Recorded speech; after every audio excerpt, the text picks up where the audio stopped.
pengertian apa itu surat kabar dari para ahli. Yang pertama, ada pengertian menurut Onong Oyan Effendi.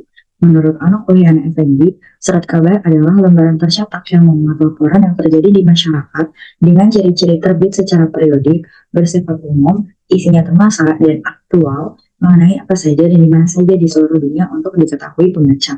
Nah, pengertian menurut Onong Oyan Effendi tersebut berdasarkan pada Effendi pada tahun 1993.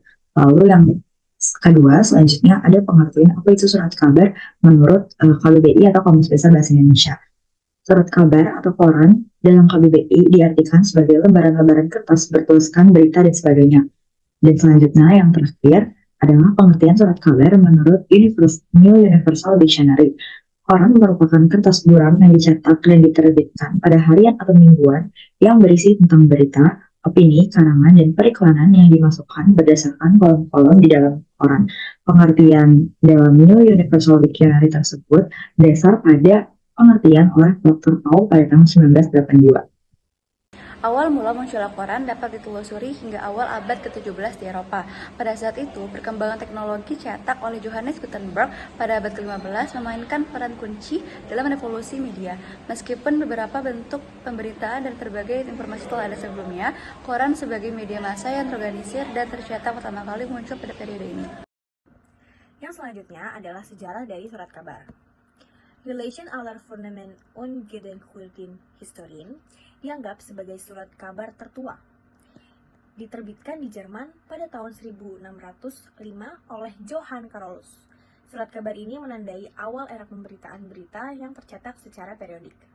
Kemudian pada tahun 1618, Courante uit Italian Deutschlands and Sea diterbitkan di Belanda, yang menjadi salah satu surat kabar pertama yang muncul secara reguler. Hal ini memungkinkan penyebaran berita yang lebih luas dan juga konsisten. The Weekly News diterbitkan pada tahun 1621 di Inggris oleh Nathaniel Butler. Meskipun lebih bersifat pamflet daripada koran modern, publikasi ini memberikan kontribusi dalam pembentukan konsep koran. Dan yang terakhir, Swedia memiliki Ordinary Post Tidsdagen yang pertama kali diterbitkan pada tahun 1645 dan juga dianggap sebagai surat kabar tertua di negara itu. Perkembangan surat kabar dimulai pada abad ke-17. Pada masa ini, surat kabar pertama kali muncul di Eropa, Belanda, dan Jerman.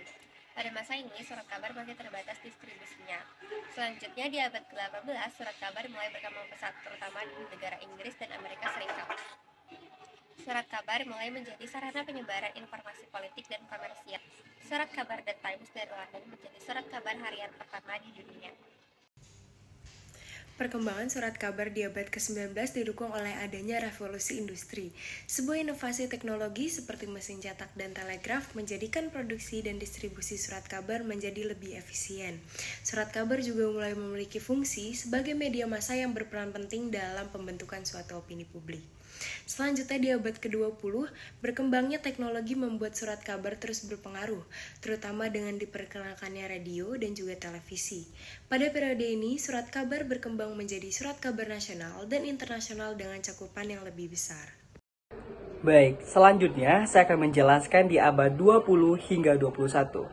Di abad 20, surat kabar terus berkembang dengan munculnya radio dan televisi, tetapi tetap menjadi sumber informasi utama. Selanjutnya, di abad 20 namun di awal 21, revolusi digital memicu transformasi surat kabar beralih ke platform digital menghadapi tantangan dan peluang baru. Selanjutnya, di abad 21, surat kabar terus beradaptasi dengan internet, menggunakan media sosial dan melibatkan pembaca dengan interaksi aktif.